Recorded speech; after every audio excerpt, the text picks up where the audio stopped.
कक्षा 10 प्रश्नावली 7.2 का दूसरा क्वेश्चन। बिंदुओं 4,-1 और -2,-3 के जोड़ने वाले रेखाखंड को समत्रिभाजित करने वाले बिंदुओं के निर्देशांक ज्ञात कीजिए। यानी एक रेखाखंड है जिसका एक बिंदु है 4,-1 और दूसरा बिंदु है -2,-3। एक रेखाखंड से जुड़े हुए हैं। अब इनको समत्रिभाजित यानी समान तीन भागों में विभाजित करने वाले बिंदुओं के निर्देशांक ज्ञात करने हैं। तो समत्रिभाजित यानी समान तीन टुकड़े, तो इस कारण मैंने यहाँ दो बिंदु लगा दिए पी और क्यू। तो तीन टुकड़े हो गए, एक टुकड़ा ए पी है, दूसरा पी क्यू है, तीसरा क्यू भी है। तो पी और क्यू के हमें निर्देशांक ज्ञात करने हैं। तो पी से मेरी तरफ या इधर की तरफ एक टुकड़ा है, पी से इधर दो टुकड़े हैं, तो इस कारण इनका अनुपात हो गया 1:2। और Q से इधर दो टुकड़े हैं तो ये हो गया 2, और Q से उधर 1 है तो 2:1 पर हो गया।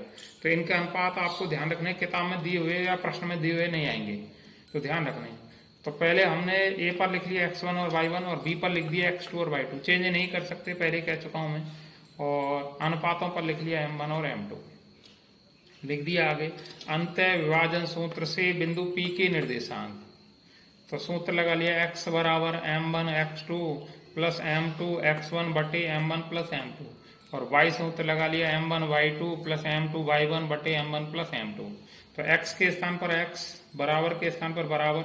m1 का मान है हमारे पास 1, तो 1 लगा दिया। बीच में यहाँ गुणा है तो कोष्टक चालू कर लिया। x2 का मान है -2, तो -2 रख लिया। फिर प्लस है, प्लस लिख लिया। m2 का मान है 2, तो 2 रख लिया। x1 का मान है 4, तो 4 रख लिया, बटे लगा दिया। और m1 का मान वही 1 प्लस m2 का मान 2, कॉमा y के स्थान पर y, बराबर के स्थान पर बराबर।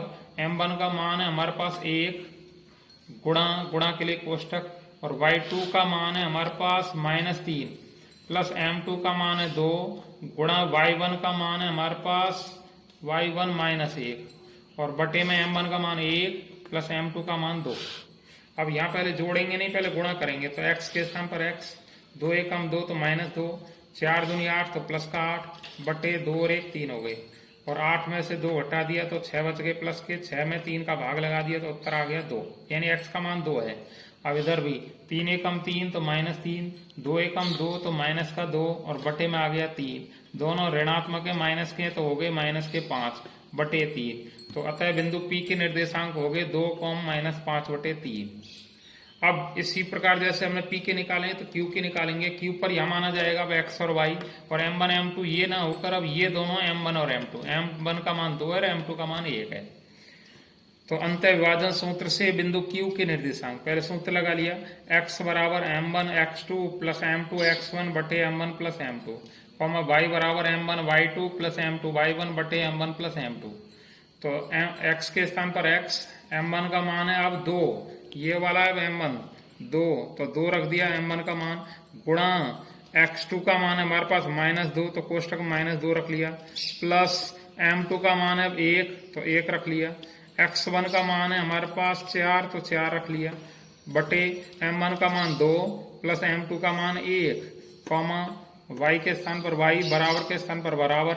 m1 का मान है हमारे पास 2, गुणा के लिए कोष्टक, और y2 का मान है -3 प्लस के स्थान पर प्लस। m2 का मान है हमारे पास 1, तो 1 लगा दिया, गुणा y1 का मान है -1 बटे m1 का मान 2 प्लस m2 का मान 1। अब पहले यहाँ जोड़ेंगे नहीं, गुणा करेंगे। तो 2 दूनी 4 तो -4, 4 एकम 4 प्लस के 4, और 2 और 1 3। अब 4 में से 4 को घटा दिया, 0 0 बटे 3, 3 का भाग 0 में दिया तो 0 उत्तर आ गया x का। इधर y का भी इसी प्रकार कर लिया। 3 दूनी 6 तो -6, 1 का गुणा 1 से किया तो -1 आ गया, और बटे 2 और 1 3 हो गए। दोनों ऋणात्मक हैं, जुड़ गए तो -7 बटे 3 हो गए। तो अतः बिंदु Q के निर्देशांक हो गए 0, -7 बटे 3। तो आज का प्रश्न यह समाप्त हुआ। सभी शेयर करें, कमेंट करें। ठीक।